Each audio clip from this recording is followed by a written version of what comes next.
Je suis de retour à Chiang Mai pour presque 24 heures en fait. Je sais pas si c'était le bon choix, j'avais pas envie de faire une journée entière de voyage, donc j'ai préféré faire une pause. Et comme ça me permet, à côté de mon hôtel, il y a cet immense centre commercial, histoire de replonger un peu dans une ambiance consommatrice et occidentale.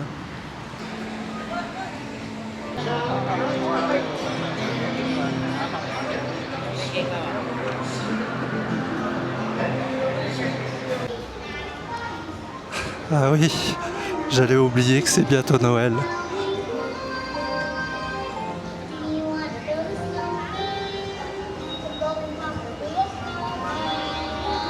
Sponsorisé par Disney.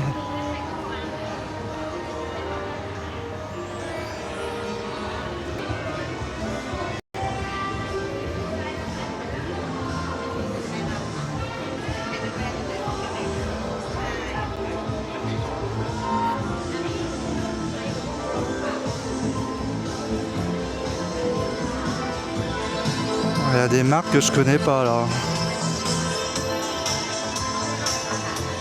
Dipal.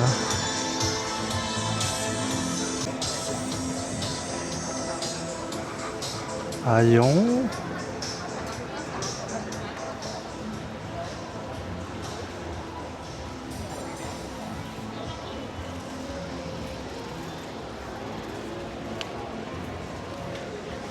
Ridara.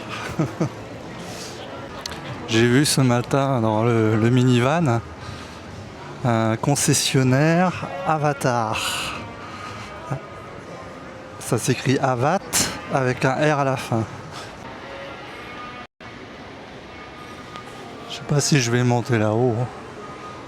J'ai envie d'essayer la bouffe directe.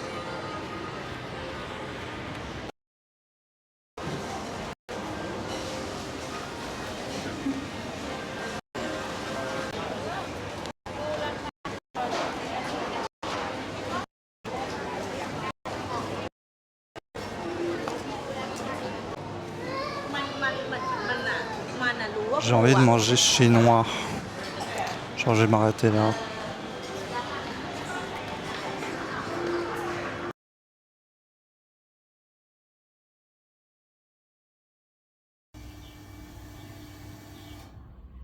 Je suis à l'hôtel avec les propriétaires, toute la famille, la grand-mère, la patronne, les petites filles.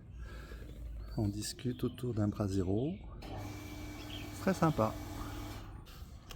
Et lui, il fait du bruit le matin. Super intelligent en fait, ces animaux. Me voici arrivé à Shanghai, après 4h30 de route. Une route plus intéressante que celle qui monte à Paille. J'ai trouvé que les paysages étaient un peu plus variés.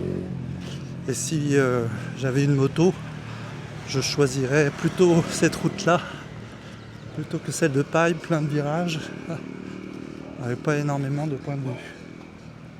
Et à chaud, je vous le dis tout de suite, ça a l'air beaucoup plus calme que Chiang Mai. Les parcelles de terrain sont plus grandes, il y a plus de jardins. Un peu comme à Paille, je traverse une rivière assez sèche. Il y a beaucoup d'hôtels ici, avec beaucoup d'occidentaux. Des auberges de jeunesse. J'arrive à mon hôtel. Je me demande si c'est pas celui-là, le grand bâtiment. Ah non, c'est le premier. La chambre d'hôtel, elle est bien. Je suis assez content. Bon, je peux pas dire que j'ai un jardin, mais presque. C'est relativement récent et assez moderne. la bonne impression continue sur cette ville. C'est marrant, je la sens vraiment bien. On voit des jeunes qui jouent du basketball. Je suis pas loin de la rivière. La ville, elle est déserte. Il n'y a pas de touristes. Il fait doux. Il y a des gens qui chantent karaoké chez eux. C'est super cool.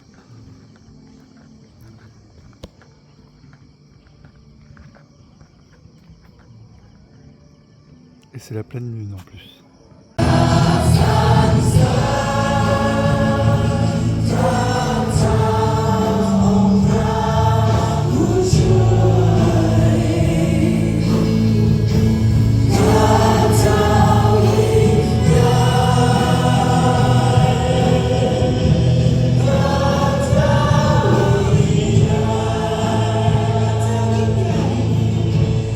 Alors sur le chemin, j'ai vu le mot gospel et des gens qui chantaient. Donc il fallait, j'avais pas le choix, il fallait que je rentre. Donc voilà, j'ai assisté à une messe, je sais pas. Ça parlait beaucoup, mais des fois ça chantait des sortes de gospel. Ce matin, l'objectif c'est de changer de l'argent. J'ai plus de bahts. Et il faut que je prenne des US dollars pour la suite. Donc pour certains d'entre vous, vous saurez exactement ce que je vais faire quand on a besoin de dollars. C'est que... Alors vraiment étonnamment, je trouve que c'est l'endroit le plus cool de la Thaïlande pour l'instant que j'ai pu connaître jusqu'à présent. Il y a une espèce de stress finalement dans la Chiang Mai, le fait qu'il y ait autant d'étrangers, autant d'activités. C'est l'espace qui est différent aussi. Plus de verdure comme je disais peut-être auparavant. Plus de jardins, plus d'arbres le long des routes. Avec des orchidées. Ici aussi il y a des temples tous les 300 mètres. Il y a un chien, j'espère qu'il va être gentil. Des fois ils sont un peu agressifs dans les temples. Parce qu'en fait il y a très peu de gens qui vont dans ces temples. Donc c'est un peu leur territoire. Bon, ils sont écrasés sous la chaleur. Oh, il y en a 4 carrément. 5. Ah, c'est la meute. Donc il y a 2 temples ici majeurs. Il y a le temple blanc qui est tout moderne avec des sculptures très expressives, expressionnistes. Et un temple bleu que j'aimerais faire peut-être cet après-midi ou demain.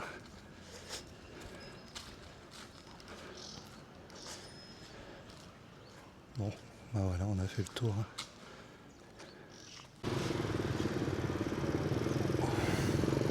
On est quand même sur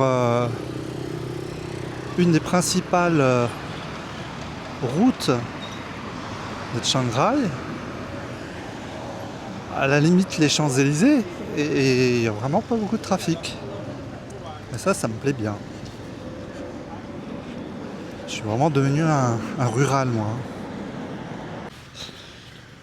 J'ai absolument rien compris au taux de change et machin. C'est trop compliqué. Et puis alors, vos euros, vous ne pouvez pas les changer en dollars, il faut passer par du thaï.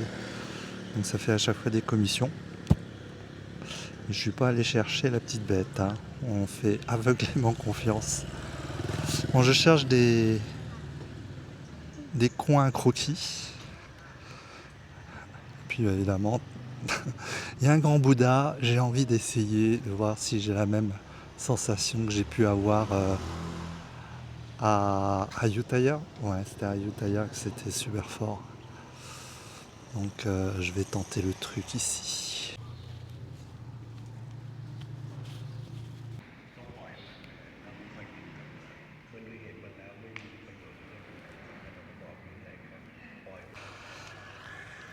Bon, je sais pas si c'est parce que je m'habitue un peu trop, à voir des Bouddhas. J'ai pas eu le frisson. Il y a quand même un génie du sculpteur qui peut déclencher des émotions. C'est assez subtil. Il y a des visages qui touchent plus ou moins. Une petite maison comme ça, c'est rigolo à dessiner.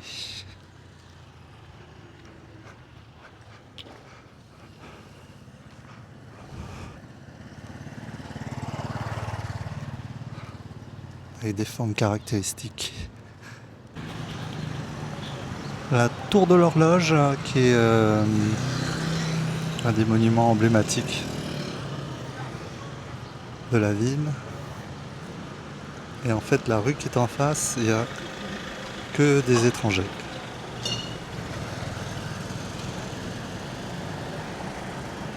Donc c'est un peu la place de l'Étoile ici.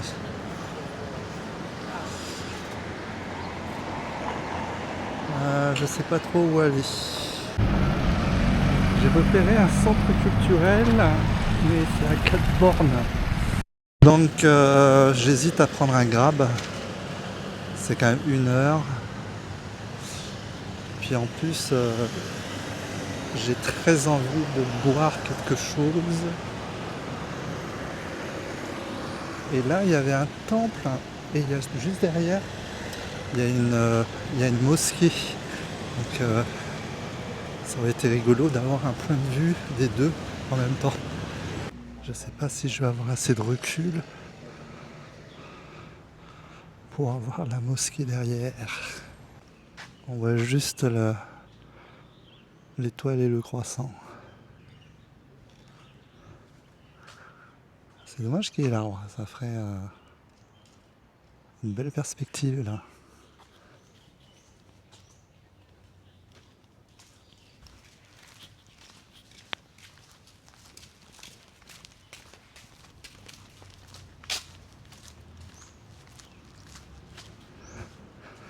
Et là, est-ce que j'en ai une?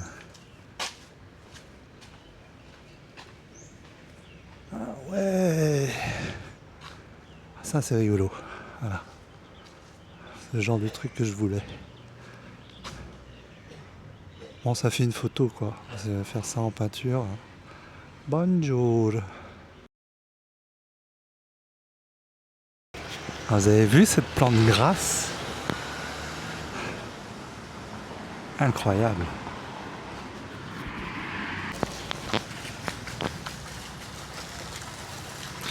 J'aurais bien aimé traverser, hein, mais je crois qu'on peut pas, c'est privé. On va continuer sur la route. Des niwaki partout.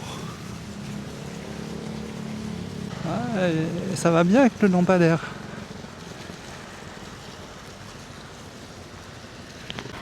J'allais m'acheter ma boisson préférée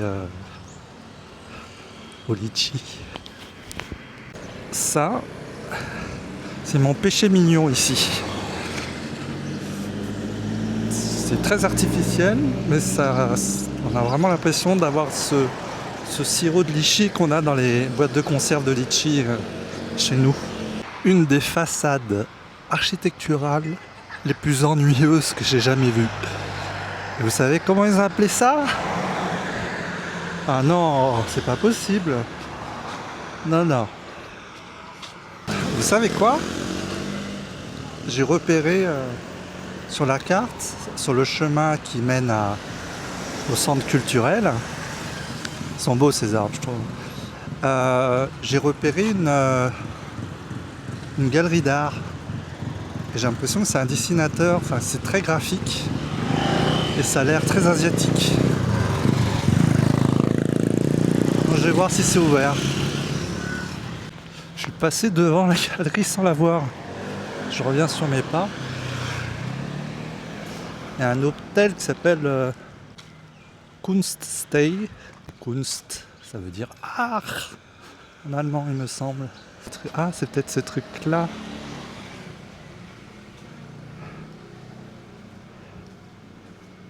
Ça n'a pas l'air ouvert.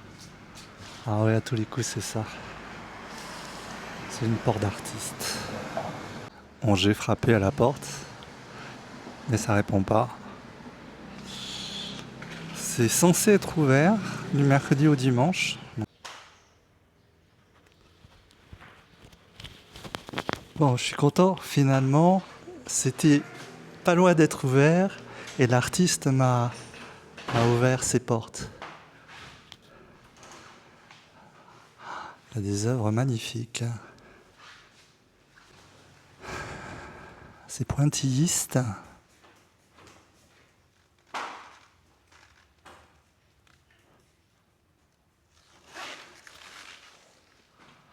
Il y a aussi des peintures gestuelles au pinceau.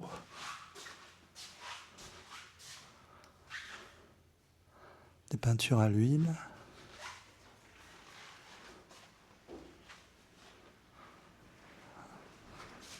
Beaucoup de finesse.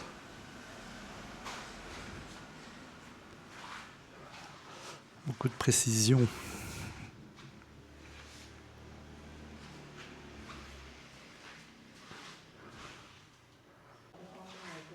C'est des aquarelles, ça? Ah ouais. Ou des gouaches, je sais pas. Et c'est un musicien aussi. J'ai vu sur les commentaires Google un autoportrait. Ah, une aquarelle.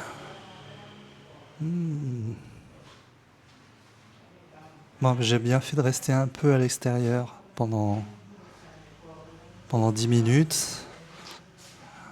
Il a finalement ouvert sa galerie.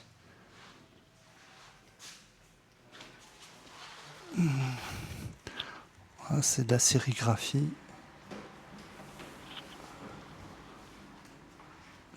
Woodcut peut-être.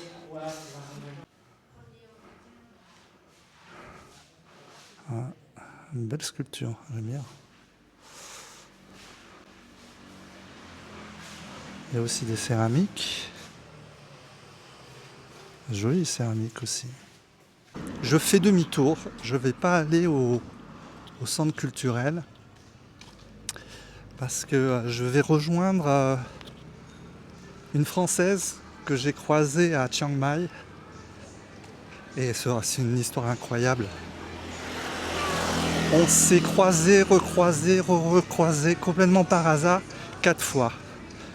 Et le pompon, c'était de se retrouver au même hôtel à Chiang Mai avant d'aller ici à Chiang Rai, au même hôtel. Et on s'est retrouvés le matin autour du café. On s'est dit, il y a vraiment, c'est trop. Et elle est artiste, elle est animatrice. Et donc,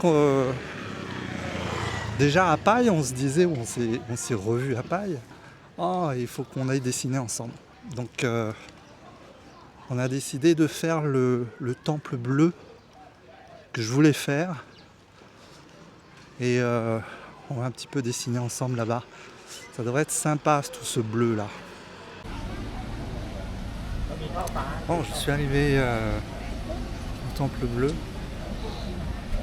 J'attends Louise et sa copine. Ils doivent arriver dans une demi-heure à peu près.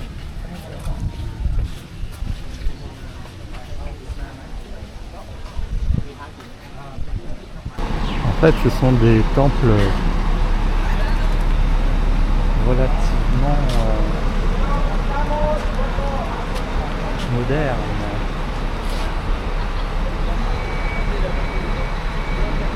Et là aussi, à chaque fois que c'est un peu récent, c'est un côté un peu fin du monde. C'est vraiment très très moderne. Et que de têtes de mort.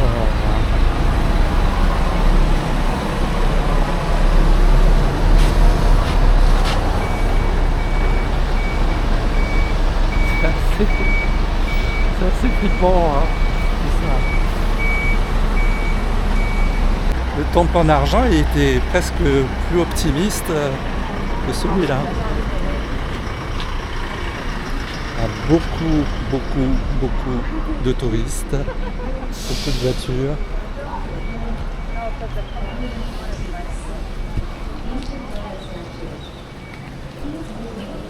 Les toilettes les plus cool de Thaïlande.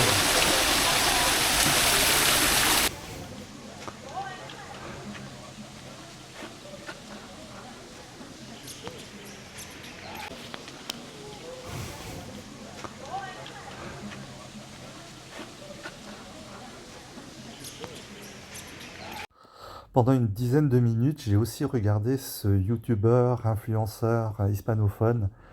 Des gens du public l'ont salué, donc il a l'air très connu. Et c'était incroyable le professionnalisme, le jeu d'acteur, la répétition 10 fois de la même scène.